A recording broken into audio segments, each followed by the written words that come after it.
Assalamualaikum Ibu, perkenalkan saya Ratih Bu, kami dari Universitas Jambi. Kami tim pengabdian dari Universitas Jambi, jadi ada timnya, kemudian ada mahasiswa gitu. Nah, ini ada beberapa informasi yang ingin kami ketahui dari UMKM Iwaku ini gitu.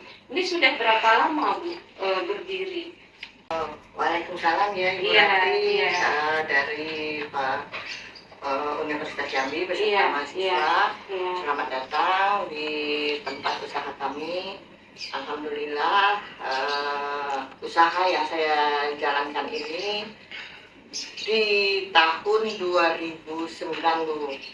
Dari tahun 2009 ya. Tapi sebenarnya kalau mulai dari rintisannya itu tuh 2006. Oh, dari 2006. 2006 itu belum penjualannya itu belum ke swalayan, ke toko. Masih manual. Iya, masih nitip-nitip di toko-toko. Karena kami merasa masih survei dulu apakah produk kami ini diterima oleh masyarakat atau diminati jadi dan kami juga masih mencoba-coba yang diminati itu yang mana gitu. Dari beberapa produk yang di 2000 sampai perjalanan 2005 itulah saya kemudian di Jambi ini mulai ada swalayan market kan. Disitulah baru timbul ide saya jalan-jalan ke mall swalayan itu. Saya harus bikin produk kering biar saya bisa produksi setiap hari, daya tahannya lebih lama, kemudian saya bisa masarinnya lebih dari Jambi, lebih dari wilayah Jambi, jangkauannya lebih luas. Nah, akhirnya ide untuk bikin rengginang ini saya timbulkan Bu, karena mbak saya dari keluarga mama saya itu ada Jawanya. Jadi bikin rengginang itu kan apa ya namanya dulu tuh poyek atau gitu. Jadi lebih kering ya. Singkong itu kan dibikin.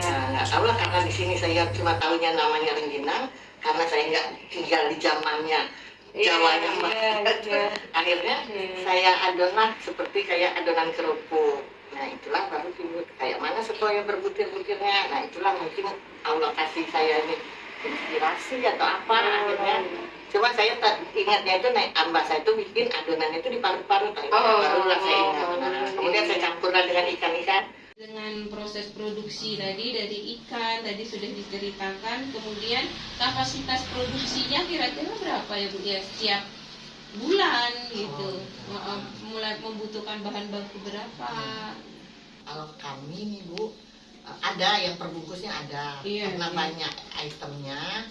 Nah, yang paling tinggi produksinya itu rengginang Bu. Paling tinggi rengginang karena rengginang ini kalangan apapun masuk, mau dari kecil sampai yang tua masuk. Jadi produksi per bulannya itu 600 kilo. 600 kilo ya Bu ya. Satu kali produksi biasanya berapa Bu? Satu kali olahan gitu. Kalau abon itu sekitar 200 kiloan. 200 100 kilo. yang manis, 100 yang pedes. Kemudian untuk yang lebih banyak juga lagi itu yang dari kulit dengan apanya, yang tulang itu basreng. Karena kita kan bukan basrengnya, cabenya. Ada ya Bu ya. Itu kita bisa sendiri juga. Jadi kan orang kasih tahu nih kalau kita bikin sendiri atau beli yang bumbu instan. Untuk kembang goyang itu nomor 4 kalau nggak salah, peminatnya apa produksinya lebih banyak, itu sekitar 200 kiloan juga. 200 kilo. Baru yang lainnya tuh nyusul-nyusul yang ke bawah. Kerupuk udang juga itu antara 200 kilo. Jadi kalau di globalin itu sekitar 1000 apa 1200 kilo per bulan.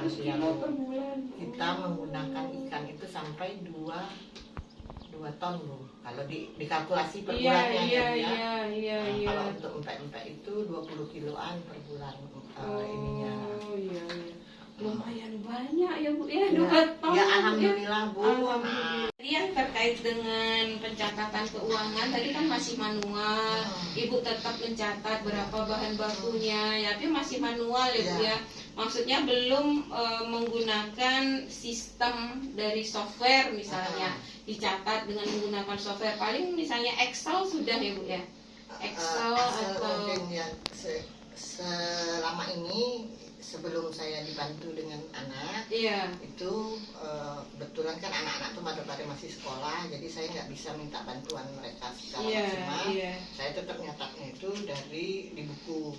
Nah, beberapa tahun ini kebetulan ada anak saya yang besar itu sudah bisa bantu, tapi ya nggak rutin Bu. Apakah Excel atau apa saya kurang tahu lah. Pokoknya pakai aplikasi lah dia memasukkannya. Masih peralatan yang sederhana. Pada ada sekarang ya apakah nanti misalnya kami berikan pelatihan, kemudian kami sediakan misalnya ini menggunakan aplikasi supaya untuk memudahkan Bu.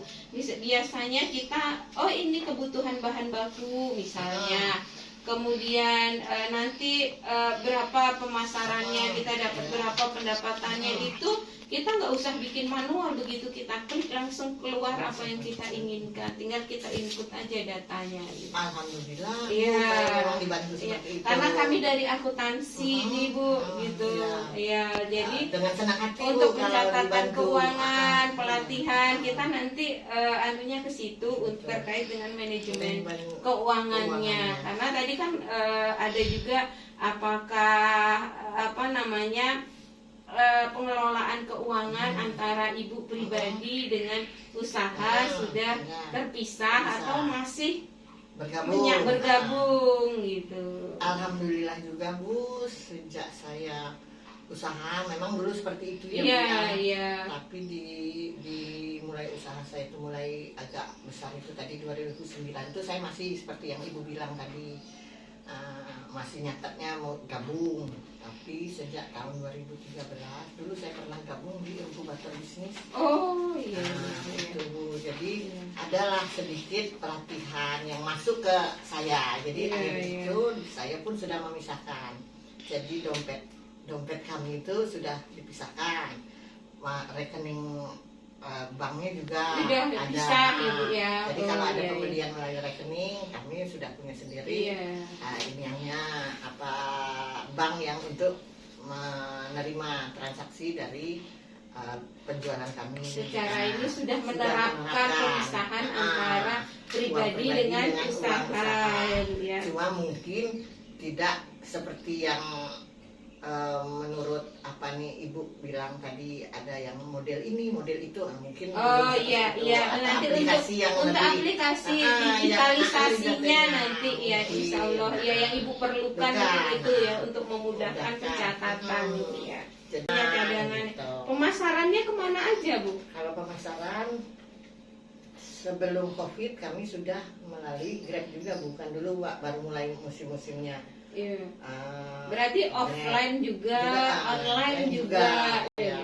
Jadi kalau di offline-nya ini kita di toko-toko, di Swalayan si grupnya Trona, Meranti, grup Jantos. Kemudian untuk di toko-toko seperti toko oleh-oleh yang di Gerai Adila, di Tempoyak, di Jakos. Kemudian di resto, di rumah-rumah makan kayak Iwan Goreng-goreng, di rumah makan Ibu Salma dan Kino Baru. Sebanyak kita nawarin dan orang menerima, ya kita tawarin kan. Disitulah butuhnya kita karyawan yang untuk pemasaran tadi adanya. Kemudian yang menawarkan melalui offline-nya atau yang melalui online-nya, media sosial seperti kita di IG-nya. Tapi kalau yang untuk web